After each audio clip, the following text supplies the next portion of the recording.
Assalamualaikum warahmatullahi wabarakatuh. Halo teman-teman, saya Rahidwi Anggraini dengan NIC CP097. Kali ini akan membahas mengenai fitur pada modul inventory. Nah, untuk video pertama yang dibahas yaitu mengenai fitur costing method dan inventory valuation. Jadi, fitur costing method dan inventory valuation pada model inventory order merupakan fitur yang berfungsi untuk menghitung biaya persediaan dan menentukan nilai inventaris perusahaan. Di Odoo, costing method ini terdapat 3 jenis, yaitu standard price, average cost, dan first in first out. Nah, untuk standard price itu merupakan metode biaya default dalam Odoo. Nah, biaya produk ini ditentukan secara manual pada formulir produk dan biaya ini digunakan untuk menghitung penilaian. Nah, jika harga beli pada pesanan pembelian itu berbeda, penilaian tetap akan menggunakan biaya yang ditentukan pada formulir produk. Nah, seperti ini. Jadi di sini unit cost-nya itu $10 dan kemudian membeli 8 produk dengan harga $10. Nah, untuk unit cost-nya tetap $10 dan quantity on hand-nya menjadi 8. Kemudian untuk delta value-nya menjadi 8 dikali dengan $10. Hasilnya yaitu untuk inventory value-nya menjadi 80. Nah, sama untuk penerimaan 4 produk atas harga $16, itu untuk unit cost-nya yaitu $10 dan untuk quantity on hand-nya bertambah menjadi 12 karena 8 ditambah 4. Kemudian untuk delta value-nya yaitu 4 dikali $10. Kemudian hasilnya $120. Kemudian mengirim 10 produk, untuk unit cost-nya yaitu tetap $10 dan quantity on hand-nya tinggal 2. Untuk delta value-nya minus 10 dikali dengan $10, yaitu untuk inventory value-nya menjadi $20 dan seterusnya. Selanjutnya yaitu ada average cost, yaitu menghitung penilaian inventaris produk berdasarkan biaya rata-rata produk tersebut dibagi dengan total jumlah stok yang tersedia. Nah, misalnya di sini unit cost-nya masih 0, kemudian menerima 8 produk seharga $10. Di sini unit cost-nya menjadi $10 dan quantity on hand-nya 8. Untuk delta value-nya yaitu 8 dikali $10 dan menghasilkan $80 untuk inventory value-nya. Nah, untuk perhitungan yang kedua yaitu menerima 4 produk seharga $16. Di sini untuk perhitungannya yang pertama mengalihkan pada data value-nya dulu, yaitu 4 dikali $16, kemudian hasilnya 64. Nah, 64 tersebut ditambah dengan 80 dan hasilnya 144 ditaruh di inventory value pada transaksi kedua. Kemudian setelah menghasilkan inventory value sebesar $144, kemudian dibagi dengan quantity on hand sebesar 12 dan kemudian akan menghasilkan unit cost sebesar $12. Untuk transaksi ketiga sama, yaitu mengirim 10 produk. Nah, untuk perhitungannya dimulai dari data value yaitu minus 10 dikali $12. 10 dikali 12 yaitu 120 dan hasilnya dikurang dengan 144, kemudian menghasilkan $24 dan $24 ini kemudian dibagi 2 dan menghasilkan unit cost sebesar $12 dan seterusnya. Untuk selanjutnya yaitu ada first in first out, yaitu metode melacak biaya barang masuk dan keluar secara real time dan menggunakan harga sebenarnya dari produk untuk mengubah valuasi. Nah, untuk first in first out, jadi untuk first in first out ini metodenya antrian. Jadi untuk pembelian pertama akan keluar atau dijual sama juga. Sebagai contoh, di sini menerima 8 produk seharga $10. Untuk unit cost-nya tetap $10 dan quantity on hand-nya yaitu 8. Kemudian untuk data value-nya 8 dikali $10 yaitu $80. Kemudian menerima lagi 4 produk dengan harga $16. Nah, kemudian untuk unit cost-nya bertambah menjadi $12 dan quantity on hand-nya menjadi 12 produk. Nah, untuk data value-nya yaitu 4 dikali $16 sehingga menjadi $144. Kemudian mengirim 10 produk sehingga untuk unit cost-nya 16 didapatkan dari 32 dibagi dengan 2. Jadi di sini pertama jika mengirim produk atau menjual produk maka untuk data value harus dihitung pertama. Seperti minus 8 dikali 10 dolar, hasilnya 80, kemudian menjual lagi 2, diambil dari transaksi kedua. Karena di sini stoknya sudah habis, kemudian mengambil stok yang transaksi kedua, yaitu sebesar 2, kemudian dikali 16 dolar, hasilnya yaitu 32. Nah, untuk inventory value-nya yaitu mengikuti pengambilan atas produk kedua, yaitu sebesar 32. Kemudian 32 itu dibagi 2 dan menghasilkan unit cost sebesar 16. Dan selanjutnya, nah, sedangkan untuk inventory valuation merupakan proses menentukan nilai inventaris perusahaan pada akhir periode akuntansi. Nah, secara default, Odoo menggunakan penilaian inventaris periodik, dikenal juga sebagai penilaian inventaris manual. Jadi, metode ini mengimplikasikan bahwa tim akuntansi memposting entry jurnal berdasarkan inventaris fisik perusahaan dan bahwa karyawan gudang meluangkan waktu untuk menghitung stok. Langsung saja kita ke prakteknya. Nah, di sini saya sudah login ke Odoo-nya. Kemudian untuk menggunakan fitur costing method dan inventory valuation, hal pertama yang dilakukan yaitu membuat produk kategori. Nah, pertama-tama kita ke home menu, kemudian kita ke inventory. Nah, selanjutnya kita ke menu configuration dan kita klik yang produk kategori. Nah, di sini kita klik new aja. Nah, untuk kategorinya di sini saya mau tulis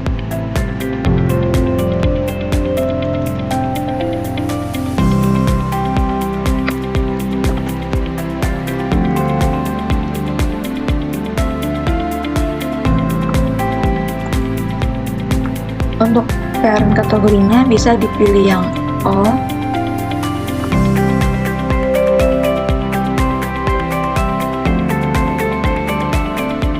Ini tidak usah dipilih.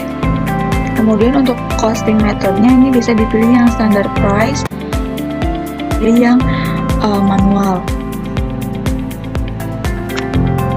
Nah, kenapa inventory valuation-nya manual?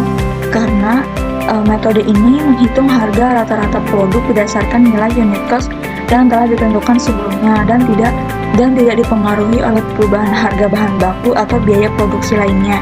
Jadi, perhitungan nilai persediaan tersebut dilakukan secara manual oleh pengguna, sehingga bisa memberikan fleksibilitas dalam mengatur nilai persediaan. Kemudian kita klik save. Kemudian kita klik new lagi. Nah, di sini yang kedua yaitu AFCO atau average cost kategori.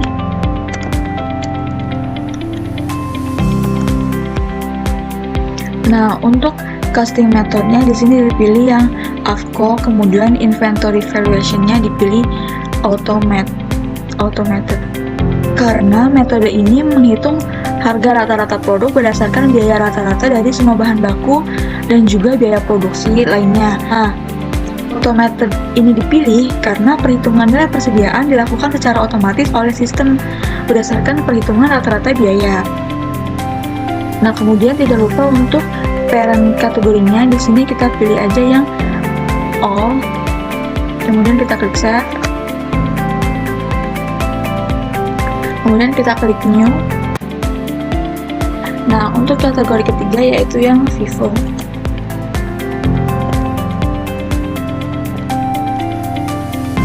Untuk parent kategorinya yaitu all, dan untuk standard price-nya bisa dipilih first in first out, dan untuk inventory valuation-nya yaitu automated. Nah, untuk forge removal strateginya bisa dipilih first in first out. Kemudian bisa kita save. Nah, bisa kita lihat untuk produk kategorinya. Di sini sudah muncul untuk produk kategori yang telah saya buat barusan. Nah, untuk selanjutnya yaitu membuat produk atas produk kategori yang barusan telah dibuat, yaitu dengan cara kita klik produk, kemudian kita klik produk lagi. Nah, di sini kita langsung klik aja new.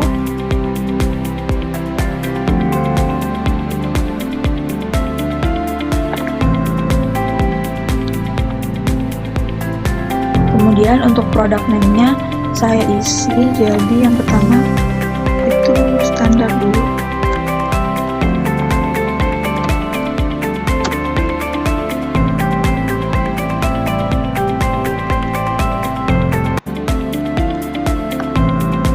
Nah, untuk yang kolom ini biarkan saja seperti default awalnya. Kemudian untuk sales price-nya di sini kita isi 10.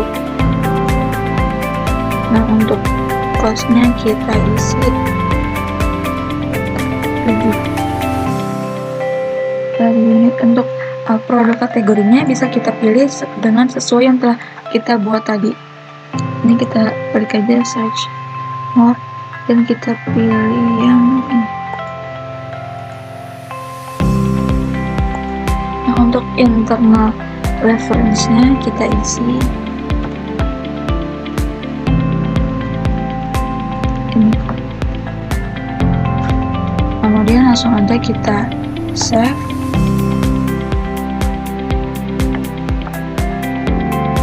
Kemudian kita buat produk baru untuk kategori selanjutnya. Kita klik new. Nah, di sini saya ketik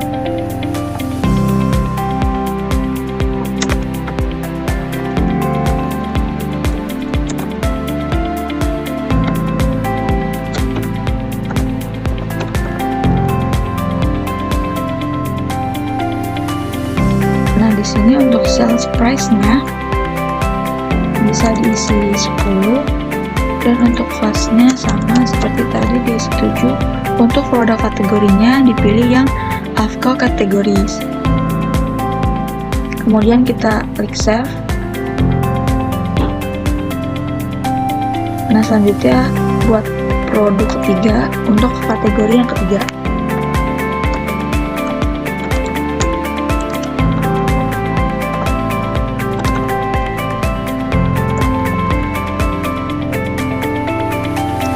Nah, di sini untuk sales price-nya sama, untuk cost-nya dulu, untuk produk kategorinya yang Vivo kategori, untuk internal reference-nya, kemudian kita klik save.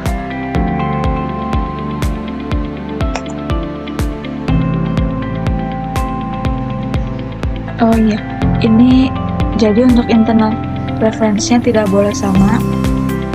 Di sini bisa saya tambahin kedua. Kemudian kita klik save. Kemudian kita bisa kembali ke menu produk.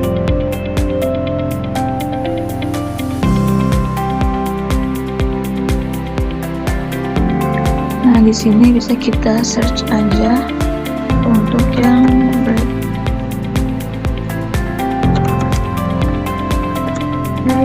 Nah, di sini sudah muncul untuk produk yang barusan kita buat. Nah, setelah kita melakukan configuration produk kategori dan juga menambahkan produk atas produk kategori tersebut untuk melihat perubahan dari inventory valuation-nya, maka kita membuat skenario pengadaan atau penjualan atas produk tersebut. Nah, kembali lagi ke menunya.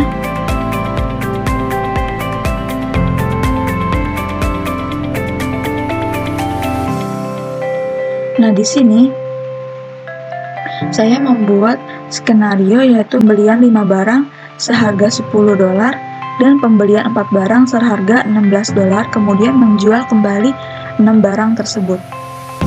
Langsung saja kita ke prakteknya. Nah, pertama-tama kita membeli barang tersebut karena di sini on hand-nya yaitu 0. kita ke home menu, kemudian kita klik purchase. Nah, di sini pada dashboard request for quotation langsung aja kita klik new. Kemudian untuk vendornya bisa kita isi, yaitu misalnya Audrey Peterson. Kemudian untuk order deadline-nya tidak berubah. Untuk expected arrival-nya yaitu di hari yang sama. Kemudian bisa kita checklist yang as confirmation 1 hari sebelumnya. Kemudian untuk deliver to-nya bisa tetap. Di sini ada pilihan mau ke warehouse A atau warehouse B. Di sini saya tidak ubah. Kemudian untuk selanjutnya yaitu kita klik produk yang akan kita beli. Di sini yang mau dibeli yaitu yang Vivo Blackboard terlebih dahulu. Kemudian untuk kuantitinya seperti yang di skenario, yaitu sebanyak 5 barang. Nah, untuk unit price-nya yaitu $10. Jika sudah, kemudian kita klik confirm order.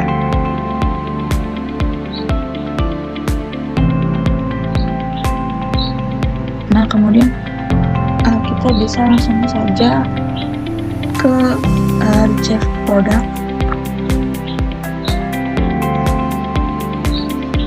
Nah, di sini statusnya menjadi warehouse.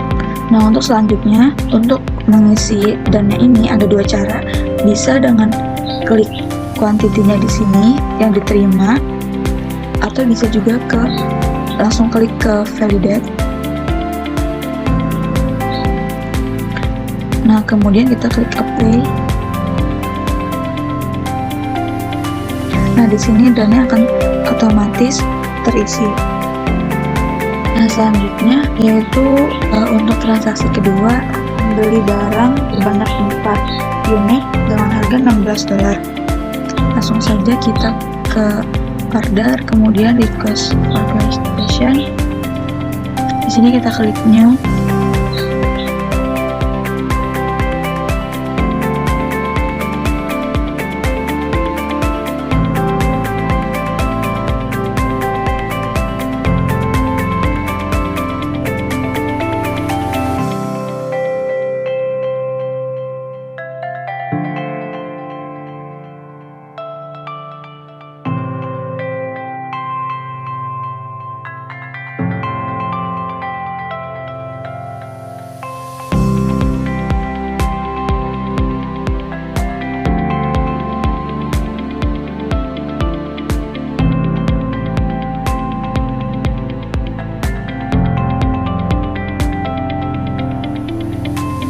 Kemudian bisa kita cek di modul inventory.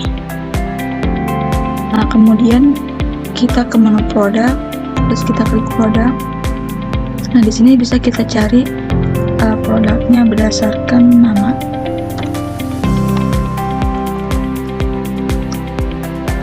For blackboardnya yaitu sebesar 9 unit. Kemudian untuk selanjutnya yaitu menjual barang sesuai dengan skenario yang telah dibuat. Yaitu kita klik ke home menu, kemudian kita klik sales, kemudian kita klik new. Nah, di sini untuk customernya kita pilih Deco Addict. Untuk expiration-nya yaitu tanggal yang sama. Nah, untuk produknya yaitu kita pilih produk yang Vivo search more dulu, kita cari.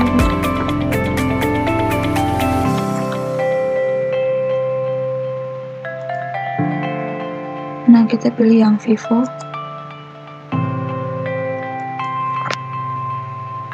Nah, sesuai skenario yang dijual adalah 6 barang. Kemudian untuk unit price-nya itu 10.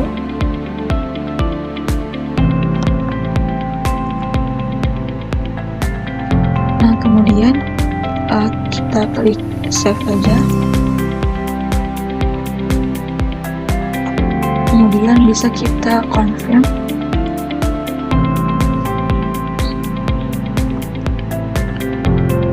Nah, selanjutnya kita bisa langsung ke button delivery.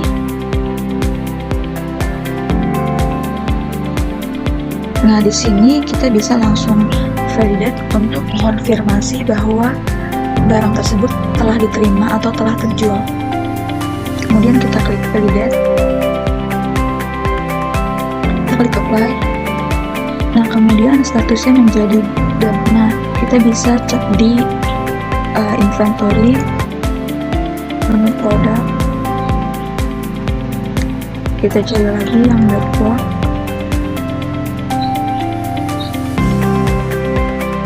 Nah, di sini quantity on hand-nya berubah menjadi 3 unit. Nah, kemudian kita bisa langsung melihat perubahan dari inventory valuation-nya. Jadi yang pertama kita ke menu reporting dan kita klik yang valuation. Kemudian kita search yang blackboard. Nah, di sini total value-nya yaitu $48. Jadi untuk transaksi pertama yaitu masuk 5 unit, kemudian masuk 4 unit dan keluar 6 unit. Nah, untuk total value-nya ini didapatkan dari unit value dikali dengan move quantity. Nah, selanjutnya untuk skenario yang selanjutnya yaitu ada AFCO membeli barang 5 unit sebesar $10 dan membeli barang 4 unit sebesar $16, kemudian menjual kembali 6 barang. Langsung saja kita ke praktiknya. Nah, yang pertama kita ke modul forecast terlebih dahulu. Kemudian kita klik new. Kemudian kita pilih vendornya yaitu Anita. Expected arrival-nya di hari yang sama dan as confirmation-nya 1 hari sebelumnya. Untuk add product-nya kita pilih yang AFCO.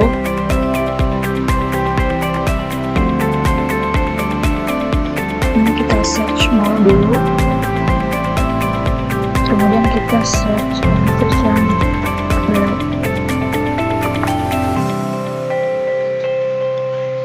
Kemudian kita klik.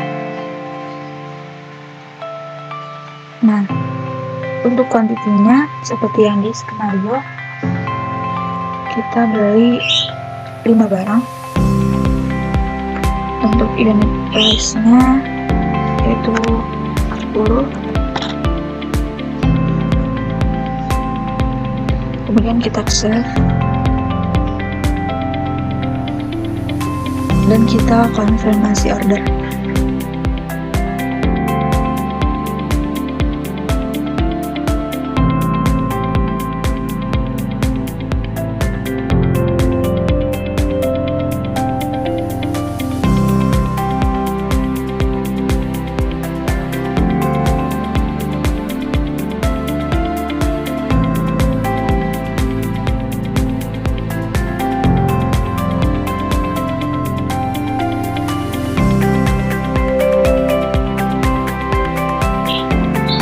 Nah, di sini dana sudah terisi menjadi 6 unit. Kemudian kita ke modul inventory dan kita lihat untuk inventory valuation-nya. Kita ke menu reporting, kita ke valuation. Nah, berikut untuk tampilan dari inventory valuation-nya. Mungkin sekian penjelasan dari saya. Terima kasih atas perhatiannya. Mohon maaf apabila ada kekurangan dan sampai jumpa di video selanjutnya.